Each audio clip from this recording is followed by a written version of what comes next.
As a nation, we have moral obligation to ensure the well-being of our most vulnerable citizens, including senior citizens and farmers. These individuals have contributed significantly to our society, and it's our responsibility to provide them with the support they need to thrive. Kaya ngayong araw, ako'y natayo sa inyong harapan para ilatag ang bagong proyekto na naglalayon na protektahan ang ating magsasaka at ang ating mga senior citizen. Ito ay pinamagatan, Enhancing Support for Senior Citizens and Farmers, a Path to Inclusive Development. For our first agenda, we have here senior citizens deserving of respect and care. Senior citizens spent their lives building our nations, contributing to our economy, and shaping our culture.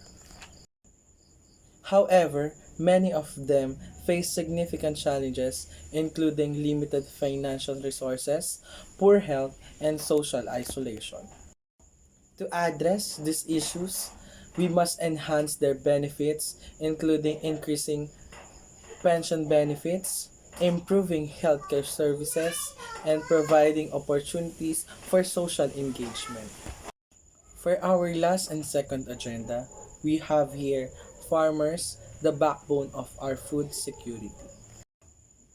Farmers are the backbone of our food security and economy. Despite their crucial role, many farmers face significant challenges, including limited access to financial resources, inadequate support, services, and unpredictable market conditions. To address these issues, we must provide farmers with adequate support, including financial assistance, training, and resources to boost productivity. By enhancing support for senior citizens and farmers, we can build more inclusive and compassionate society.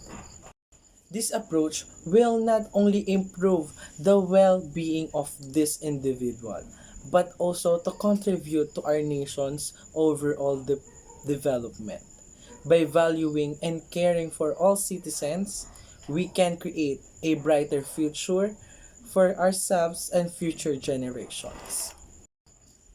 In conclusions, enhancing benefits for senior citizens and farmers is essential for building a more inclusive and more compassionate society. By providing this individual with support they need, and we can ensure their well-being and contribute to our nation's development. Let us work together to create a brighter future for all citizens, particularly those who need it most. As we conclude this address, I urge every citizen to join hands in shaping our nation's destiny.